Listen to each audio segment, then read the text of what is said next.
Por que o homem mais perigoso de Nashville gastaria uma fortuna em câmeras só para pegar um fantasma?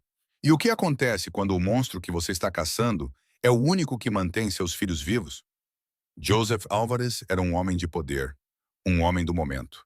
Mas dentro de seu peito, sua sanidade começou a azedar.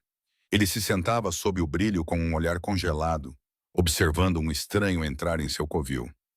As vozes na cabeça de Joseph gritavam há semanas, e suas filhas pequenas, mantidas no berço de ferro de alta segurança, estavam emagrecendo. Suas risadas foram substituídas por um silêncio assombroso. Sua chefe de cozinha, Hilda, jurava que elas estavam comendo como a realeza, apresentando recibos de wagyu e verduras orgânicas. Mas a lente não mente. Às 11h45 da noite, a tela ganhou vida. Uma mulher vestida em trapos e cheirando a floresta não foi em direção ao cofre de joias. Ela estendeu a mão através das frias barras de ferro do berçário. O dedo de Joseph pairou sobre o botão de alarme, seu coração martelando contra suas costelas. Mas então ele viu. Suas filhas não estavam gritando. Elas estavam pressionando seus rostos contra o metal como pássaros famintos. Elas não tinham medo da sombra. Elas estavam desesperadas por ela. Naquela luz azul bruxuleante, o rei louco percebeu que os verdadeiros vilões não estavam pulando suas cercas. Eles já estavam servindo o jantar para ele. Os monitores nunca dormiam. 12 deles, dispostos em uma grade acima do aparador de mogno, como os olhos compostos de algum inseto mecânico, percorriam os terrenos da propriedade Álvarez a cada 4 segundos, lançando sobre o escritório um azul frio e inquieto. Joseph sentava-se sob o brilho deles da mesma forma que outros homens se sentam sob tetos de catedrais, não confortado, apenas pequeno.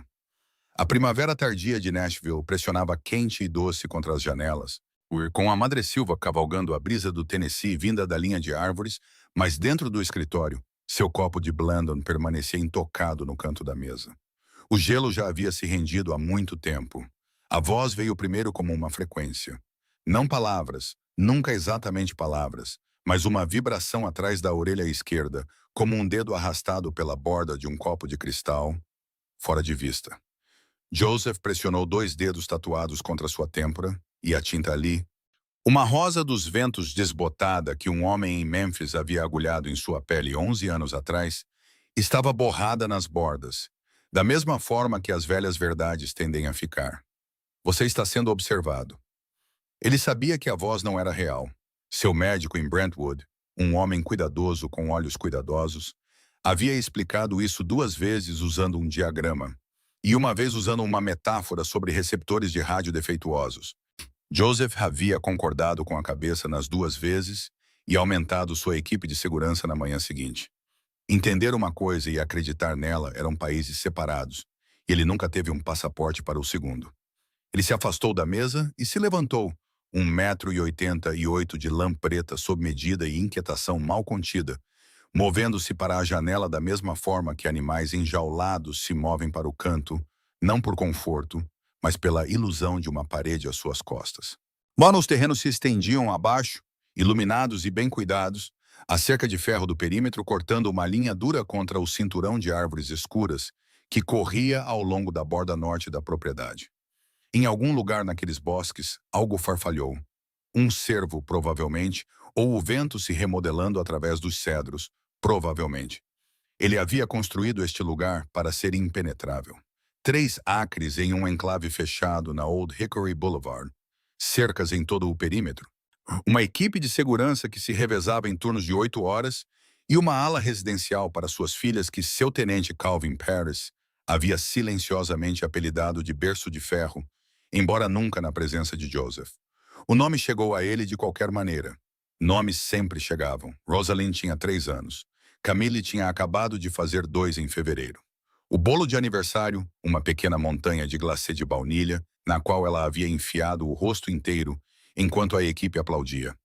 Ele guardava essa imagem como uma flor prensada entre as páginas de um livro que raramente abria. Suas filhas eram a única frequência que nunca havia distorcido. Mas ultimamente a imagem começou a parecer frágil. Ele notou isso pela primeira vez 2 domingos atrás, durante a breve janela de tempo a cada manhã, quando ele era permitido, em sua própria casa, visitar as meninas antes da soneca delas. Rosalind estendeu a mão para ele de seu berço e seu pulso parecia tão fino em seu aperto como um osso de pardal. Ele disse a si mesmo que era a luz.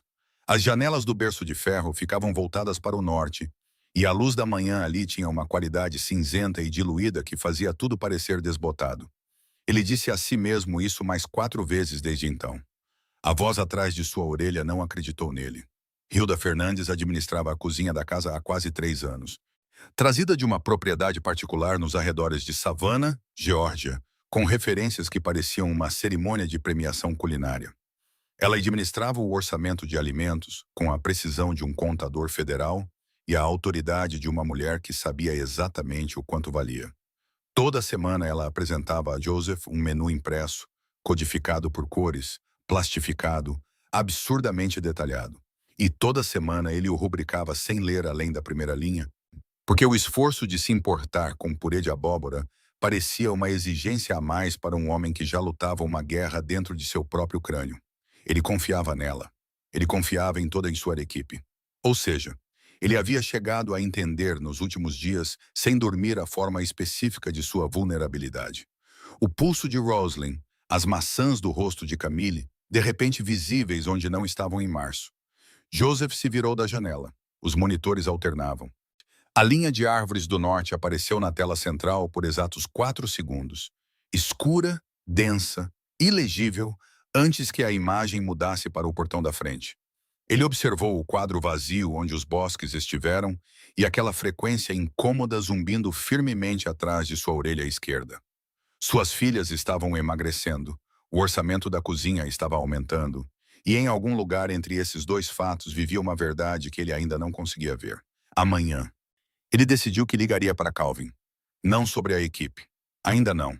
Sobre câmeras, 41 delas. Hilda Fernandes chegou precisamente às 9 em ponto. Como sempre fazia, nem 1 minuto antes, nem 1 minuto depois, como se a própria pontualidade fosse uma forma de domínio. Ela bateu 2 vezes na porta do escritório com as costas de um dedo, um som como o martelo de um juiz, e entrou antes que Joseph tivesse respondido completamente. Ela era uma mulher compacta, com cerca de 50 e poucos anos, com cabelos prateados presos tão firmemente contra o crânio que pareciam puxar sua expressão para um estado permanente de autoridade composta. Ela carregava a pasta de couro debaixo do braço, da mesma forma que um promotor carrega evidências, sem pressa, certa do resultado. Senhor Álvarez, ela colocou a pasta na beirada da mesa e a abriu com a facilidade praticada de uma mulher que havia realizado este ritual dezenas de vezes. O plano de menu deste mês e o extrato de compras detalhado. Joseph olhou para os papéis sem tocá-los. A folha de cima estava plastificada como sempre, codificada por cores em verdes e dourados suaves, fontes escolhidas para legibilidade, com uma pequena borda decorativa ao longo da margem, que ele suspeitava que ela adicionava especificamente para fazer os números parecerem menos com números. O total mensal estava no canto inferior direito, impresso em negrito, $9.840. Ele deixou essa cifra assentar em seu peito por um momento antes de falar. Fale-me sobre as refeições das meninas. A expressão de Hilda não vacilou. Rosalind e Camille estão no protocolo de nutrição de desenvolvimento que introduzi em março. Purê de batata doce orgânica, salmão selvagem em pequenas porções, e iogurte grego integral com mel de Manitoba. Camille se adaptou bem ao purê de abacate. Rosalind ainda resiste às verduras, mas nós as misturamos nos sucos de frutas.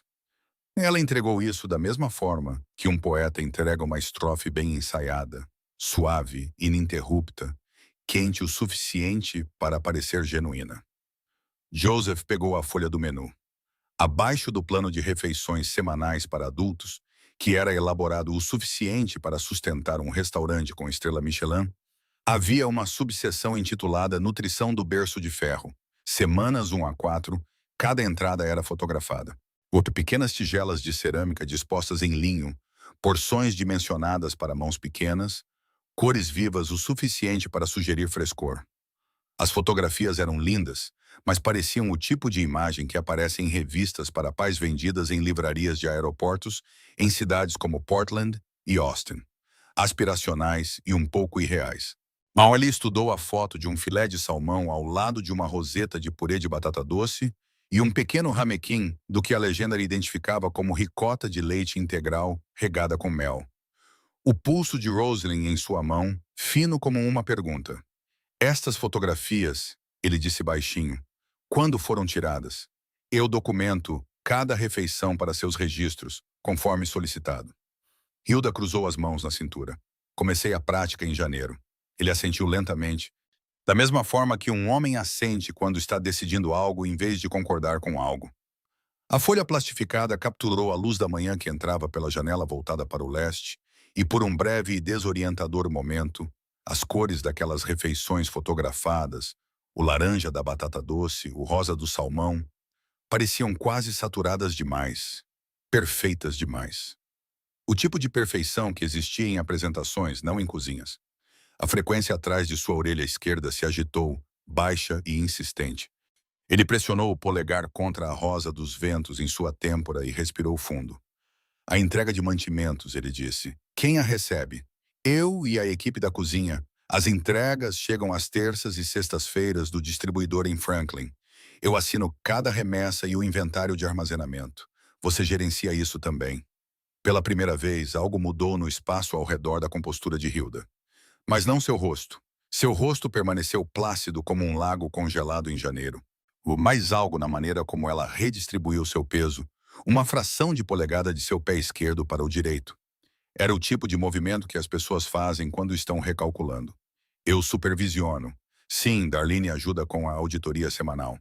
Darlene, assistente de cozinha, contratada pela própria Hilda 18 meses atrás de uma agência de pessoal em Murfreesboro, que Joseph nunca havia verificado. Ele colocou a folha do menu de volta na pasta e a empurrou gentilmente em direção a ela. Obrigado. Hilda, isso é tudo.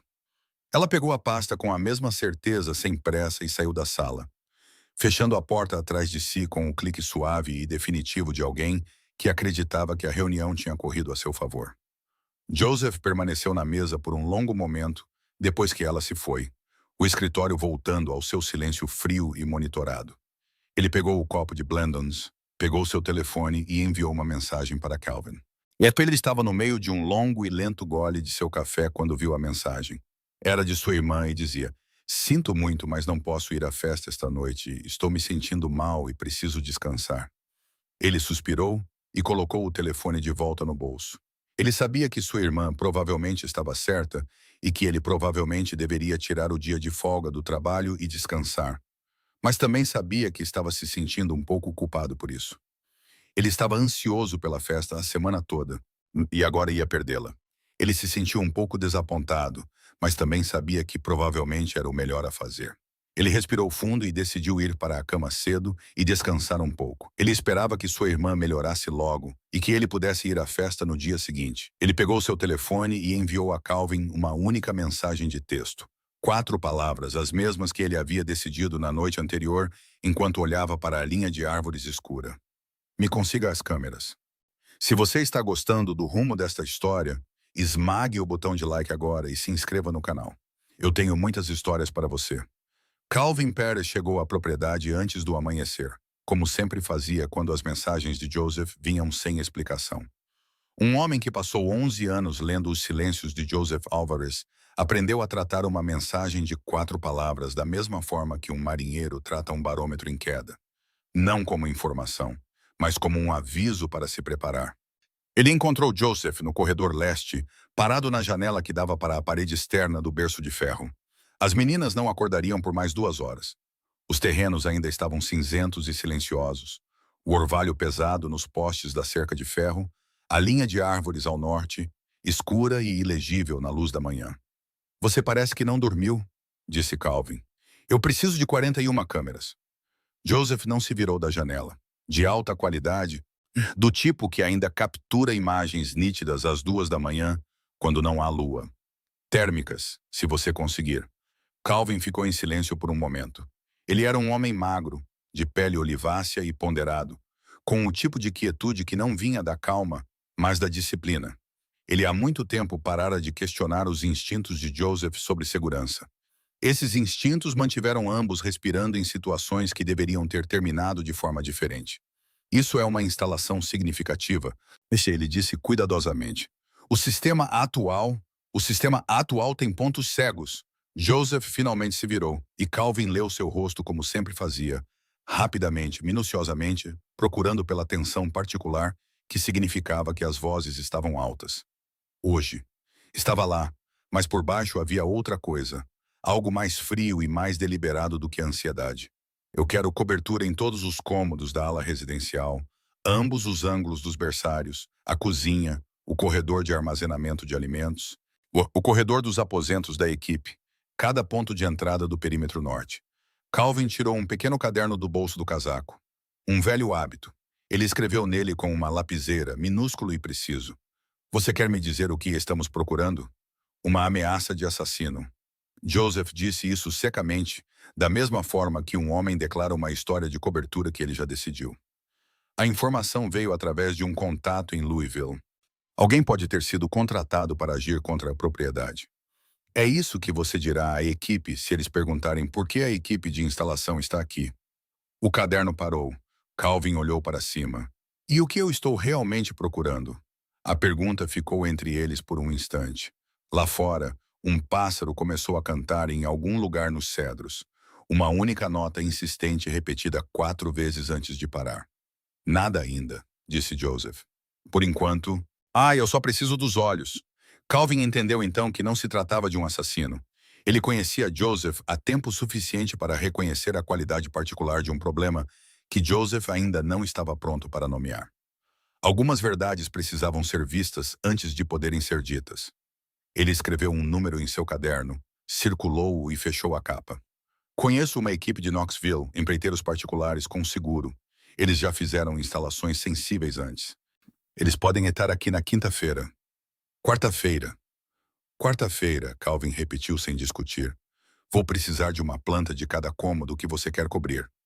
Joseph entregou-lhe uma folha de papel dobrada que ele já havia preparado. A planta de toda a ala residencial, marcada com caneta vermelha. Ângulos anotados nas margens com sua caligrafia apertada e deliberada. Calvin a desdobrou, examinou-a. Ele notou que o berço de ferro tinha 4 posições de câmera separadas marcadas, mais do que qualquer outro cômodo da casa. Ele não disse nada sobre isso. Ninguém da equipe sabe a contagem real, disse Joseph. Nem o número, nem a localização, nem que as imagens são enviadas para cá. Ele gesticulou em direção ao escritório atrás dele. Se alguém perguntar, a instalação é apenas no perímetro externo. Protocolo de resposta a ameaças. Padrão. Entendido. Calvin, a voz de Joseph baixou, não em volume, mas em registro, o tom que ele usava quando algo realmente importava. Ninguém. Nem Darlene, nem a equipe do portão. Ninguém. O nome Darlene não era um que Joseph costumava mencionar diretamente. Calvin arquivou esse detalhe sem expressão. Ninguém, ele confirmou. Depois que Calvin saiu, Joseph voltou para a mesa e ficou sentado por um longo tempo sem se mover. Os monitores alternavam acima, a mesma rotação cega que sempre fizeram, e ele observou a linha de árvores do norte aparecer e desaparecer em sua janela de 4 segundos, com a paciência de um homem que finalmente decidiu parar de adivinhar e começar a saber. Quarta-feira parecia muito distante. Ele abriu a gaveta da mesa e pegou a pasta que havia montado nos últimos 3 dias. Recibos de supermercado, registros de entrega, uma fotografia impressa do bolo de aniversário de Camille, ao lado de uma foto mais recente que ele havia tirado discretamente em seu telefone. A diferença entre o rosto dela em fevereiro e o rosto dela na semana passada. Ele colocou as 2 imagens lado a lado e as deixou lá na luz azul enquanto Nashville acordava ao seu redor. A equipe de Knoxville trabalhou sem conversar, o que Joseph apreciou. Eles chegaram na quarta-feira de manhã em uma van branca sem identificação. 4 homens em macacões cinzas que se moveram pela propriedade com a eficiência de cirurgiões, perfurando, montando, passando cabos através das cavidades das paredes, com uma organização que não deixava emendas visíveis. Às 6 da noite, eles já tinham ido embora.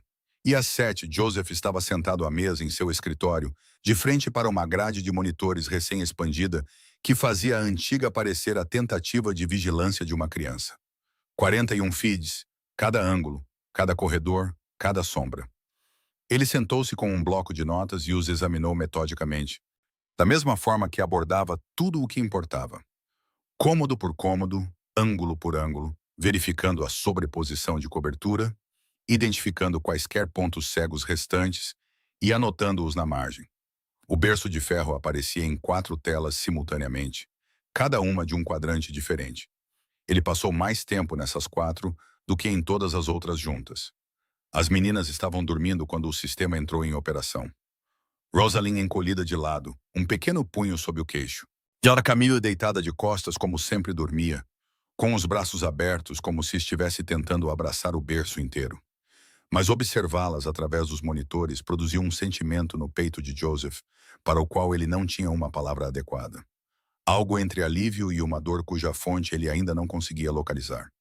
Ele serviu 2 dedos de Bellendons e se acomodou para esperar. As 3 primeiras noites não produziram nada de incomum.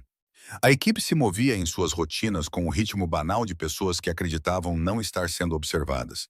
Hilda trancava a cozinha às 9h15 todas as noites. Darlene fazia sua pausa às 10, ficando na entrada lateral por 12 minutos com seu telefone e um cigarro. A equipe do portão se revezava no horário. A linha de árvores do norte permanecia escura e imóvel, e não revelava nada. Na quarta noite, às 11h43, a câmera 37 se moveu. Não a câmera em si, muito o sensor de movimento acoplado a ela, acionado por movimento ao longo da cerca norte, onde o limite da propriedade encontrava o cinturão de árvores. Joseph estava meio assistindo, seus olhos pesados com a dívida acumulada de 4 noites mal dormidas, quando o indicador do feed piscou em âmbar e atraiu sua atenção para o quadrante superior esquerdo da grade. Ele se endireitou na cadeira. Uma figura emergiu da linha de árvores lentamente, com a cautela particular de alguém que aprendeu a ler um espaço antes de entrar nele. Não a velocidade imprudente de uma ameaça. Algo mais ponderado do que isso. A figura estava envolta em camadas, apesar do calor do Tennessee. Ligeiramente como se estivesse ouvindo. A mão de Joseph encontrou o telefone da mesa. Seu polegar repousou no botão que conectava diretamente ao rádio da equipe do portão. Ele não o pressionou. Em vez disso, ele se inclinou para a frente, estreitando os olhos para o monitor, embora a sobreposição térmica que Calvin insistira estivesse valendo seu custo. A figura se revelou em âmbar e ouro pálido contra o azul frio da grama, de constituição esguia, movendo-se com uma quietude que parecia menos agressão e mais alguém navegando pela memória. Quem quer que fosse já havia percorrido aquela cerca antes. O caminho que escolheram era deliberado demais para uma primeira visita. Um batedor, Joseph pensou. A história de cobertura de Louisville, que ele inventara para sua equipe, aparentemente antecipara uma realidade que ele não pretendia prever. Alguém estava mapeando o perímetro. Alguém havia sido enviado à frente de algo maior. Ele pegou seu telefone e enviou uma mensagem a Calvin. Cerca norte, câmera 37, revise os últimos 10 minutos. Mantenha a discrição. A resposta de Calvin veio em menos de 2 minutos. Vi. Nenhuma marca de gangue visível. Roupas irregulares. Pode ser um freelancer. Joseph observou a figura parar no poste de canto, onde a cerca fazia sua curva para o leste em direção à ala do berço de ferro. Eles ficaram ali por um momento que se estendeu desconfortavelmente longo, a cabeça inclinada novamente em direção à propriedade. Então eles recuaram de volta para a linha de árvores, absorvidos pelos cedros tão suavemente quanto a água na terra seca, e o feed térmico voltou ao seu azul uniforme e tranquilo. Ele ficou com a tela vazia por um longo tempo depois, o bloco de notas aberto na mesa.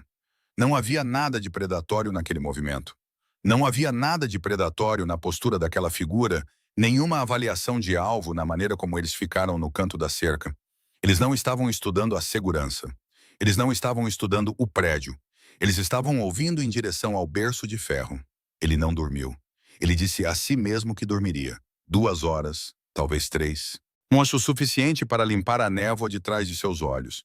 Mas a imagem daquela figura parada no canto da cerca, com a cabeça inclinada em direção ao berço de ferro, havia se alojado em algum lugar abaixo do pensamento racional e se recusava a ser afastada. Às 4 da manhã, ele havia puxado todos os feeds arquivados das câmeras do berço de ferro e começado a assistir desde o início, não da noite em que a figura apareceu, mas do momento em que o sistema entrou em operação. 4 telas, 4 ângulos, mais 112 horas de filmagem. E Joseph Alvarez assistiu. Da mesma forma que um homem lê uma carta que suspeita conter algo que o destruirá, lentamente, sem desviar o olhar, porque desviar o olhar apenas adiaria a destruição. A primeira coisa que ele notou foi a luz. A área de recreação do berço de ferro ocupava um cômodo no lado norte da ala residencial. E suas janelas, três delas com grades no exterior, com a mesma estrutura de ferro que deu nome à ala, toda ficavam de frente para o cinturão de árvores. Era um cômodo grande, por qualquer medida, mobiliado com tapetes acolchoados e estantes baixas. E o tipo de decoração colorida e pensada que dizia que alguém planejou aquele espaço para crianças. Deveria parecer acolhedor. Nos monitores, na resolução cinza da filmagem arquivada, parecia o interior de um cofre.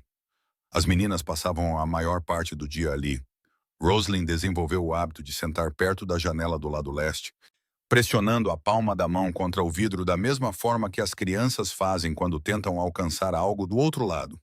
Camille caminhava em círculos ao redor do perímetro do cômodo com uma seriedade que nenhuma criança de 2 anos deveria carregar, arrastando um coelho de pelúcia desgastado por uma orelha. Nenhuma delas riu. Nenhuma vez em 4 dias de filmagem Joseph ouviu qualquer uma de suas filhas rir. Ele aumentou o volume do monitor e sentou-se com aquele silêncio como um homem sentado com um veredito. As interações da equipe eram breves e protocolares. Uma mulher, Darlene, identificável pelo cordão amarelo que sempre usava, aparecia 2 vezes por dia para trocar a roupa de cama e verificar o quarto. Ela não se demorava, não falava com as meninas além de instruções funcionais.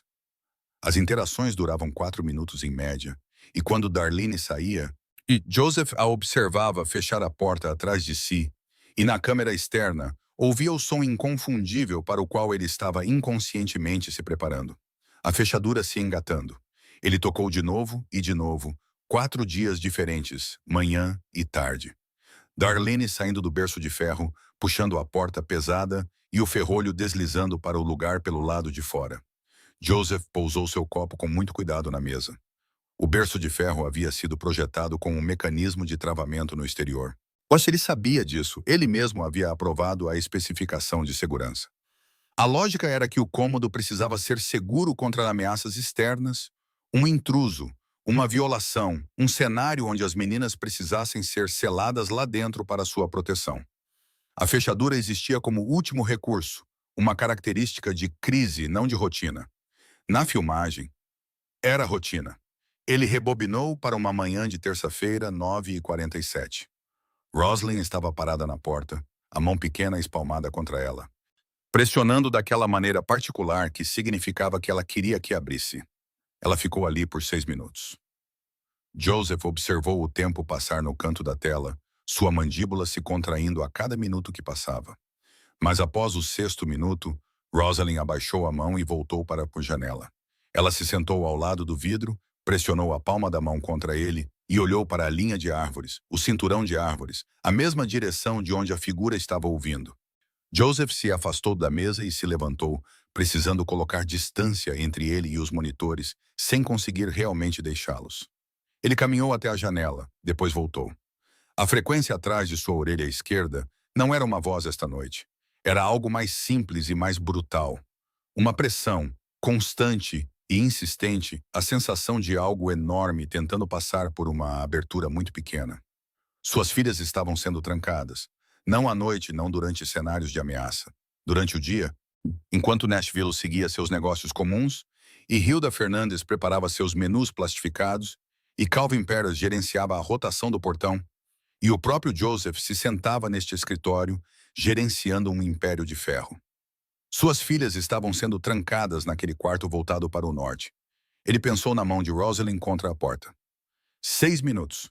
Depois, sua mão contra a janela, alcançando ambas as vezes por algo do outro lado. Joseph voltou aos monitores. Puxou a câmera externa norte e ficou olhando para a linha de árvores no cinza da manhã. O que quer que estivesse naqueles bosques, suas filhas já sabiam. Ele quase perdeu. O relógio marcava 11h41 quando os olhos de Joseph, pesados com 6 horas seguidas de revisão de filmagens, quase se fecharam pela última vez. Ele estava alternando entre os feeds externos do norte em sequência, observando a linha de árvores com a paciência metódica de um homem que já havia decidido que a paciência era a única ferramenta que lhe restava. A noite do Tennessee no monitor estava imóvel e sem lua, a sobreposição térmica pintando a grama em um azul frio e uniforme. Então a mancha âmbar apareceu na borda da linha de árvores. Ele se inclinou para a frente tão rapidamente que a cadeira gemeu sob ele. Ela se moveu da mesma forma que 4 noites atrás, baixa, deliberada, o alendo o espaço antes de se comprometer com ele. Mas esta noite ela estava mais perto do que antes. Esta noite ela estava carregando algo. O feed térmico o representou como uma bolsa de cor mais quente aninhada contra sua barriga, ambos os braços curvados ao redor dela, da mesma forma que uma pessoa carrega algo que não pode se dar ao luxo de deixar cair. Ela cruzou o terreno aberto entre a linha de árvores e a cerca com uma firmeza que sugeria que ela havia mapeado a distância durante o dia, por ter contado seus passos, decidido exatamente até onde poderia ir e onde precisava parar. Ela parou na janela voltada para o norte do berço de ferro. A mão de Joseph estava no telefone da mesa. Ele não o pegou. Na câmera interna, ângulo 3, amontada no canto nordeste, ele observou Rosalind se mexer em seu berço. Não o despertar gradual de uma criança acordando de um sono profundo, mas o alerta imediato e proposital de alguém respondendo a um sinal familiar. Rosalind sentou-se ereta, balançou suas pequenas pernas para fora do berço e caminhou pelo chão acolchoado em direção à janela, com uma certeza que atingiu Joseph em algum lugar abaixo do externo, como um soco. Ela já havia feito isso antes. Camille acordou segundos depois, o coelho de pelúcia arrastando atrás dela, enquanto ela atravessava para a janela e pressionava o rosto contra o vidro ao lado de sua irmã. As bochechas de ambas as meninas se achatavam suavemente contra o vidro, olhando para a escuridão em direção à figura na cerca. No feed externo, a mulher pegou algo do embrulho que carregava, uma tigela, pequena e de metal, do tipo vendido em lojas de suprimentos para acampamento em Chattanooga e Asheville. Ela trabalhou com a economia eficiente de alguém acostumado a não ter tempo nem abundância de sobra. Uma colher apareceu. Ela mexeu o que quer que estivesse na tigela 1, 2 vezes, e então, com uma gentileza tão deliberada que parecia quase cerimonial, ela estendeu a mão através das barras de ferro da moldura da janela externa. A janela em si estava trancada por dentro. As barras não eram suficientes para parar uma mão. Uma tigela, pequena o suficiente e inclinada com cuidado, poderia passar entre elas. Rosalind destravou a janela. Joseph não sabia que ela podia fazer isso. Sua filha de 3 anos, que ele acreditava estar selada com segurança atrás de vidro e ferro, havia aprendido a operar a trava interna. Este estava fazendo isso às 11h40 e poucos da noite, enquanto a equipe dormia, e a equipe do portão vigiava o perímetro frontal. E o próprio Joseph estava olhando para menus plastificados sem lê-los. Ele observou Rosalind pegar a tigela através das barras com ambas as mãos, observou Camille se aproximar dela. A mulher do lado de fora permaneceu na janela, ajoelhada agora, seu rosto no nível das barras, falando com elas no que o microfone externo captou como um murmúrio baixo e contínuo. Como se já tivesse falado com uma criança assustada no escuro. Está tudo bem, eu estou aqui. Comam. As meninas comeram, passando a colher entre elas da maneira como as crianças compartilham, quando o compartilhamento se tornou instinto em vez de instrução. O que quer que estivesse naquela tigela desapareceu em menos de 3 minutos, não porque as porções eram generosas, mas porque a fome não era. Joseph pousou o telefone. A frequência atrás de sua orelha esquerda havia se silenciado completamente pela primeira vez em semanas. Em seu lugar, havia algo para o qual ele não tinha nome clínico. Uma pressão atrás dos olhos que não tinha nada a ver com ansiedade, e tudo a ver com a clareza específica e terrível de finalmente ver algo que você estava circulando por muito tempo sem saber. Uma mulher sem teto nos bosques que fazem fronteira com sua propriedade em Nashville, Tennessee. Odd estava procurando comida e a carregando pela escuridão para alimentar suas filhas através de barras de ferro, porque ela as ouviu chorando da beira da floresta e ninguém mais veio. Ele olhou para as 2 fotografias ainda no canto de sua mesa. Camille em fevereiro. Camille na semana passada. Então ele olhou para a tela onde a mulher do lado de fora estava lentamente recolhendo sua tigela vazia e se levantando para sair, já se dobrando de volta para a escuridão de onde viera. Ele finalmente entendeu o que suas filhas sabiam há semanas. Ela não era o perigo. Ele esperou até de manhã, não porque precisasse de tempo para decidir. A decisão havia sido tomada no momento em que as pequenas mãos de Rosalind aceitaram aquela tigela através das barras. Mas porque Joseph Álvares aprendeu há muito tempo que ações tomadas no calor da revelação tendem a deixar arestas que cortam as pessoas erradas. Ele ficou com a filmagem rodando em um loop silencioso, até que o amanhecer de Nashville pressionou um ouro pálido através das janelas do escritório. E então ele enviou a Calvin uma única mensagem. Venha sozinho, traga Hector. Hector Sloan era o chefe de segurança interna da propriedade. Um homem de ombros largos de Bowling Green, Kentucky, que tinha o dom particular de conseguir se mover por um prédio sem que o prédio parecesse notá-lo. Ele chegou com Calvin às 7h15. Barnett e Joseph os encontrou na porta do escritório em vez de sentar atrás da mesa. Ficar de pé parecia mais honesto para o que precisava ser dito. Ele não lhes mostrou toda a filmagem. Ele lhes mostrou o suficiente. Calvin assistiu à tela com a quietude de um homem absorvendo algo que estava reorganizando sua compreensão dos últimos meses. Hector assistiu sem expressão alguma, o que era seu próprio tipo de resposta. Quando o clipe terminou, Joseph desligou o monitor e olhou para ambos. Os aposentos de Hilda, ele disse. O escritório dela, o armazenamento da cozinha e as câmaras frias. Cada centímetro. Quero documentação antes que qualquer coisa seja movida. Calvin assentiu uma vez. Cronograma, e agora? Eles foram metódicos, que era o que Joseph precisava deles. Hector fotografou cada cômodo em sequência antes de tocar em qualquer coisa. Uma prática que Joseph insistira anos atrás por razões que sempre foram profissionais e agora eram profundamente pessoais. A documentação importaria mais tarde. Ele precisava ver a forma completa disso antes de decidir o que fazer. Os aposentos particulares de Hilda ficavam no corredor da equipe da ala leste, uma suíte bem equipada que Joseph agora reconhecia, com a visão particular que vem após a revelação, que era muito melhor mobiliada do que qualquer posição doméstica justificava. Uma sala de estar, cortinas novas, uma escrivaninha de carvalho que não veio com a propriedade, pequenos indicadores, cada um sem importância isoladamente, que se juntavam em um padrão que ele deveria ter lido meses atrás. Calvin ligou para ele às 7h53. Você precisa vir aqui. A gaveta inferior da escrivaninha estava trancada. Hector abriu a fechadura em menos de 40 segundos. E o que Joseph encontrou dentro não foi sutil. Maços de dinheiro separados por denominação. O tipo de acumulação organizada que falava de um sistema em vez de oportunismo. Calvin já havia começado a contar enquanto Hector fotografava o total.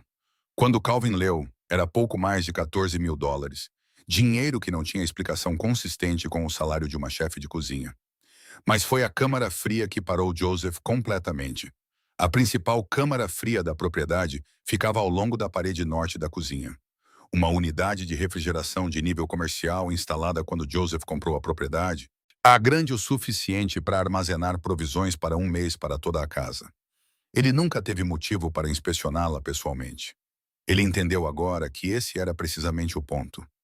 Hector puxou a maçaneta e a porta se abriu em uma onda de ar frio que trazia consigo um cheiro que respondia a todas as perguntas antes que uma única luz fosse acesa.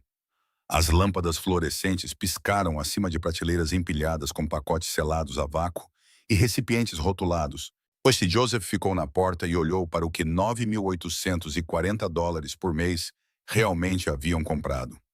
Carne Wagyu, ainda na embalagem do açougueiro, com datas de validade de 3 e 4 semanas passadas. Produtos orgânicos reduzidos a líquido escuro em seus sacos selados. Um lado inteiro de salmão de um distribuidor em Portland, Oregon, inchado e descolorido sob seu invólucro de plástico. Potes de mel importado, garrafas de azeite prensado a frio, rodas de queijo de uma queijaria de Vermont. Tudo isso comprado, registrado nos registros meticulosos de Hilda, apresentado em seus menus plastificados como refeições servidas e consumidas. Nada disso jamais havia sido aberto. Tinha sido comprado para justificar o orçamento e deixado aqui para apodrecer enquanto os recibos iam para a pasta, e a pasta ia para a mesa de Joseph, e Joseph rubricava a linha final sem ler além da primeira página. Porque as vozes em sua cabeça faziam a concentração parecer como correr morro acima com roupas molhadas. Ela sabia exatamente qual arma usar contra ele. Calvin apareceu ao seu lado e não disse nada por um momento, ambos parados na luz fria e química, olhando para a evidência de um roubo conduzido não em um ato ousado, mas em 1000 pequenos atos, cada um apostando na suposição de que Joseph Álvares estava fraturado demais para olhar de perto. Há quanto tempo? Joseph perguntou. Calvin exalou lentamente, com base nas datas de validade das embalagens mais antigas. Ele pausou. Pelo menos 14 meses. 14 meses. Rosalind tinha pouco mais de 18 meses de idade há 14 meses. Camille estava começando a andar. Joseph se virou e saiu da câmara fria sem outra palavra. A porta se fechou atrás dele sobre toda aquela ruína, e ele caminhou de volta para o escritório, onde 41 monitores esperavam com a paciência de coisas que viram tudo e não esqueceram nada. Amanhã a equipe seria convocada. Ele mandou arrumar a mesa da sala de jantar. Esse foi o detalhe que Calvin lembraria depois. Não o confronto em si, não a filmagem, não os rostos da equipe quando entenderam o que estava acontecendo, mas o fato de que Joseph havia pedido para a mesa ser posta corretamente, com jogos americanos, copos de água, as boas cadeiras retiradas e arrumadas com as costas para a tela de televisão montada na parede, como se fosse uma manhã comum, como se todos tivessem sido simplesmente convidados para o café da manhã. Eles chegaram um a um, a partir das 8 horas, convocados por uma notificação em toda a casa de que o Sr. Álvares solicitava toda a equipe residencial na sala de jantar antes do início de seus turnos. 7 pessoas no total. Darlene entrou com seu cordão amarelo e sentou-se perto da janela sem encontrar os olhos de ninguém. Os 2 funcionários do portão, que também tinham funções domésticas, vieram juntos e sentaram-se juntos. O jardineiro do Gramado Sul, a atendente da lavanderia e, finalmente, às 8h03, Hilda Fernandes, que entrou na sala de jantar da mesma forma que sempre entrava em todos os cômodos, com a pasta de couro debaixo do braço e a expressão de uma mulher que já havia decidido como a reunião terminaria. Joseph estava de pé na extremidade da mesa quando ela entrou, não sentado, de pé, com ambas as mãos apoiadas nas costas da cadeira na cabeceira da mesa, seu casaco vestido, sua postura carregando aquela qualidade particular de quietude que as pessoas que o conheciam aprenderam a ler corretamente. Calvin estava perto da porta para o corredor da cozinha. Hector estava posicionado na outra saída da sala com a neutralidade praticada de alguém cuja mera presença pretendia comunicar que as saídas não eram atualmente uma opção prática. Hilda sentou-se e colocou a pasta na mesa à sua frente, com sua familiar certeza composta. Joseph olhou para os rostos reunidos por um momento sem falar. A sala estava silenciosa o suficiente para que o zumbido baixo do sistema de climatização fosse audível. E em algum lugar distante na ala residencial, Rosalind podia ser ouvida conversando com seu coelho, na linguagem privada que as crianças pequenas usam quando acreditam que ninguém está ouvindo. "Eu quero mostrar uma coisa a vocês", disse Joseph. Sua voz estava calma, quase conversacional. Ele pegou o controle remoto no aparador e a televisão montada na parede atrás dele ganhou vida. Uma tela de 72 polegadas que normalmente exibia a grade de câmeras externas da propriedade durante as reuniões de segurança. Hoje, exibia um único feed, já preparado, já pausado no timestamp de 11h41 de 3 noites atrás. Ele apertou o play. A sala assistiu e a filmagem térmica se transformou em algo mais claro do que térmico quando ele mudou para o feed de visão noturna padrão. Pearl Jenkins emergindo da linha de árvores, movendo-se para a janela do berço de ferro, a tigela segura contra seu corpo. O áudio saiu pelos alto-falantes da sala de jantar com fidelidade silenciosa. O murmúrio baixo de uma voz falando com crianças assustadas no escuro. Os pequenos sons urgentes de Rosalind e Camille comendo. Joseph observou a equipe observar a tela. A mão de Darlene, descansando na mesa, lentamente se fechou em um punho e não se abriu novamente. Um dos funcionários do portão se inclinou para a frente. Depois pareceu pensar melhor e recostou-se. O jardineiro, um homem decente de Galatang, que Joseph nunca teve motivos para questionar, olhou para a mesa à sua frente com a expressão de alguém que desejava ter ficado doente. Hilda assistiu à filmagem sem nenhuma mudança visível na expressão. Isso, mais do que qualquer outra coisa, era seu próprio tipo de resposta. Quando o clipe terminou, Joseph pousou o controle remoto. Uma mulher sem casa e sem recursos ouviu minhas filhas chorando dos bosques na beira desta propriedade. Ele disse. Ela procurou o que pôde encontrar. Ela trouxe até aqui no escuro, a pé, e as alimentou através das barras de uma janela, porque a porta estava trancada por fora, e ninguém nesta equipe achou que isso exigia explicação. Ele fez uma pausa. A sala prendeu a respiração. A câmara fria foi fotografada e inventariada. A mesa de Hilda foi fotografada e inventariada. Ele disse isso sem ênfase, sem escalada, da mesma forma que um homem lê um balanço. Esses registros estão documentados. Ele se endireitou das costas da cadeira e ajustou o casaco, olhou para Hilda uma última vez. O qual encontrou seu olhar com uma equanimidade que ele agora reconhecia pelo que sempre fora. Não com postura, mas o vazio praticado de alguém que passou 14 meses apostando contra sua capacidade de ver claramente. Ela havia perdido essa aposta. Hector falará com cada um de vocês individualmente, disse Joseph. Aqueles cujo envolvimento vai além da negligência ouvirão de meus advogados. Aqueles cujo envolvimento foi apenas negligência. Ele deixou essa palavra carregar todo o seu peso. Ou devem considerar esta manhã sua última nesta propriedade. Ele saiu da sala de jantar sem levantar a voz uma única vez. A pasta ficou na mesa onde Hilda a havia deixado, o menu plastificado virado para cima, as cores ainda vivas e as porções ainda perfeitas, as refeições ainda descrevendo uma versão desta casa que nunca existiu em nenhum lugar, exceto no papel. Calvin encontrou Joseph no escritório 10 minutos depois, parado na janela voltada para a linha de árvores do norte. Lá os bosques estavam brilhantes com o sol do final da manhã, os galhos de cedro se movendo em um lento vento do Tennessee. Está feito, disse Calvin. Joseph assentiu, os olhos ainda nas árvores. Então me traga um casaco. Vou dar uma caminhada. Os bosques eram mais profundos do que pareciam da janela. Joseph havia percorrido o perímetro da propriedade dezenas de vezes nos anos desde que a comprou, sempre ao longo da cerca, sempre com propósito e direção, mas com pelo menos uma outra pessoa a uma distância de grito. Entrar no próprio cinturão de árvores era diferente. A copa dos cedros se fechava acima em 20 pés da fronteira, baixando a temperatura em vários graus e substituindo o silêncio cuidadoso e gerenciado da propriedade por um tipo de silêncio mais selvagem. Pássaros, vento nos galhos superiores, o ceder suave do chão sob os pés, onde as raízes vinham trabalhando o solo do Tennessee por décadas sem a permissão de ninguém. Ele havia obtido as coordenadas do histórico de movimento da câmera 37. A figura sempre emergia do mesmo quadrante geral, a noroeste da janela do berço de ferro, o que sugeria um acampamento ou abrigo estabelecido com a mesma lógica espacial deliberada que Pearl Jenkins trazia para tudo o mais que ele era observado a fazer. Ele a encontrou em menos de 15 minutos. Ela havia feito seu abrigo em uma cavidade natural entre 3 cedros antigos, usando materiais recuperados com uma engenhosidade que o deteve na linha de árvores da pequena clareira. Uma estrutura de galhos sustentando lona e lona em camadas, uma cobertura de papelão achatado que havia sido mantida seca com cuidado genuíno.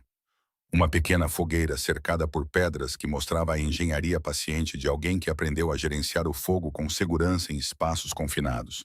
Ao lado da fogueira, havia uma coleção de recipientes de forrajamento limpos e organizados, uma faca de acampamento dobrável, um livro de bolso gasto com a lombada quebrada em 3 lugares.